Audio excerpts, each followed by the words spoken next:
Hola, nosotros somos el equipo 5 y vamos a hablar sobre la ley de Gauss magnético y la ley de Ampère. El flujo magnético neto exterior de cualquier superficie cerrada es cero. Esto equivale a una declaración del origen del campo magnético. En un dispositivo magnético, cualquier superficie encerrada contiene el mismo flujo magnético dirigido hacia el polo sur que el flujo magnético proveniente del polo norte.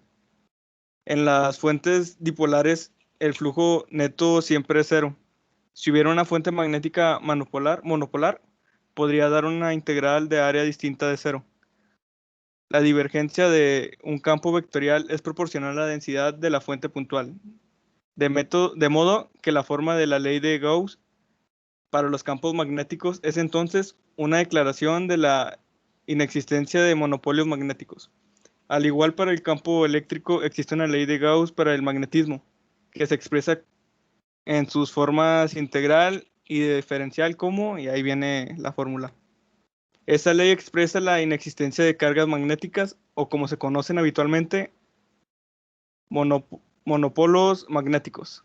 La distribución de fuentes magnéticas son siempre neutras en el sentido de que posee un polo norte y un polo sur, pero lo que su flujo a través de cualquier superficie cerrada es nulo. La ley de Gauss indica que el flujo del componente eléctrico a través de una superficie cerrada rodea una carga neta es proporcional a la carga. El siguiente tema es el de la ley de Ampère. El físico y matemático André-Marie Ampère enunció uno de sus principales teoremas del electromagnetismo, que suele considerarse como el homólogo magnético del teorema de Gauss. Esta ley de Ampère determina que la circulación del campo magnético a lo largo de una línea cerrada es equivalente a la suma algebraica de las intensidades de las corrientes que atraviesan las superficies delimitadas por la línea cerrada, multiplicada por la permitividad del medio, este concreto para el vacío. Y ahí está la fórmula. Esta expresión incluye la suma de todas las intensidades que atraviesan la línea cerrada. Sin embargo, las intensidades pueden tener distintos sentidos y por ende unas se consideran positivas y otras negativas. Para determinar el signo de las intensidades, en primer lugar, es necesario determinar el valor de superficie formado por la línea cerrada y para ello se usa la regla de la mano derecha. La ley de Ampère nos proporciona una serie de ventajas a la hora de estudiar los campos magnéticos, generados por corrientes eléctricas en concreto. Nos permite calcular el campo magnético generado por corrientes eléctricas cuando se producen ciertas condiciones y se elige una línea cerrada adecuada. Dado que el campo magnético a lo largo de la línea cerrada no es nulo y los campos magnéticos son conservativos y por lo tanto no existe un potencial escalar magnético. Eso sería todo de mi parte. Bueno, pues a mí me tocó la parte de problemas y pues comenzaré con los de la ley de Ampère. Una bobina de cobre de 100 vueltas y sección transversal de 1 por 10 elevado a la menos 3 metros cuadrados se conecta a un circuito siendo la resistencia total de 10 ohms. Si la inducción magnética varía entre los valores de 1 Weber sobre metro, ¿cuánta carga fluye en el circuito?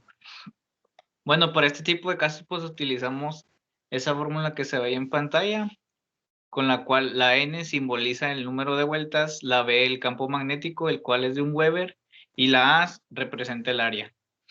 Por ende, multiplicamos 100 de las vueltas por 1, que es el campo magnético, por el área de 1 por 10 a la menos 3, lo cual nos da un total de 0.1 Coulomb.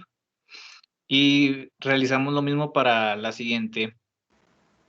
Esto lo multiplicamos y... no, espérate. Y obtenemos un resultado de 2 coulombs. Ahora sí, el siguiente. Ahora sí, determinar el campo magnético de dos alambres con diámetros distintos. Ese que observan ahí pequeño es la mitad de ese grande. Tenemos ahí como la fórmula para el campo magnético, que está simbolizado por la letra B, multiplicado por la constante μ0 por la intensidad entre 2pi por radio. Como estas son dos distintas, se unen, bueno, se suman, y ya pues ahí de lo siguiente procederemos al μ, que sobre la carga 1, sobre el 2pi por radio, más el mu por la intensidad 2 por 2pi por radio.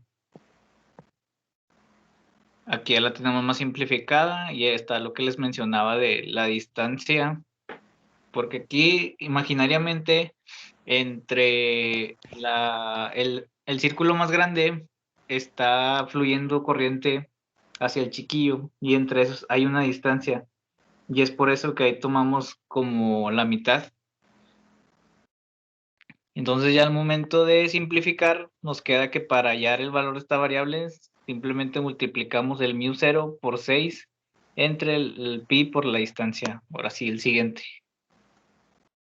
Estos ya son de la ley de Gauss. Una esfera uniformemente cargada de 1.2 metros de radio tiene una densidad de carga superficial de 8.13 microcoulombs sobre metro cuadrado. Nos pide que encontremos la carga eléctrica de la esfera. Aquí la fórmula es Q igual a densidad, creo que es, por el área.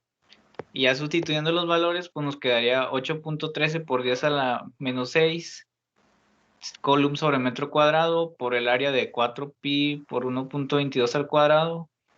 Nos da un total de 152.06 por 10 a la menos 6 coulombs, pero esto lo simplificamos y nos queda como 152 microcoulombs. Y en el inciso B nos pide que hallamos el flujo eléctrico que sale de la superficie de la esfera. Una vez ya obtenida la carga, pues ya nos simplemente pues sustituimos. Y esa E que ven ahí sobre 0, esa ya es una constante predeterminada, la cual tiene un valor de 8.854 por 10 a la menos 12. Procederemos a dividir el 152 microcoulomb entre esta constante que les acabo de mencionar y nos da un total de 17.17 por 10 a la menos 6 newton metro cuadrado sobre coulomb. Dale al siguiente. Y para finalizar tenemos este otro problema, el cual nos indica una carga puntual de 150 microcoulombs. Está en el centro de un tetraedro, pues es una figura de varios lados, en el que sus 4 lados forman triángulos equiláteros de arista de 20 centímetros, que esto trasladado a metros es 0.2 metros. Nos pide que determinemos el flujo eléctrico sobre una de las caras de la pirámide. De igual manera que aplicamos la fórmula del flujo eléctrico, el cual es dividir la corriente entre la constante que les acabo de mencionar anteriormente. Entonces tenemos 150 por 10 a la menos 6, que ya se vendría siendo la conversión de microcoulombs a coulombs, entre 8.854 por 10 a la menos 12. Y esto nos da un total de 16.94 por 10 a la 6 metros cuadrados sobre coulomb.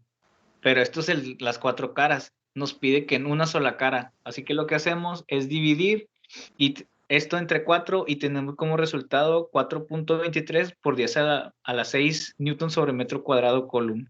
Y por nuestra parte esto ha sido todo. Gracias.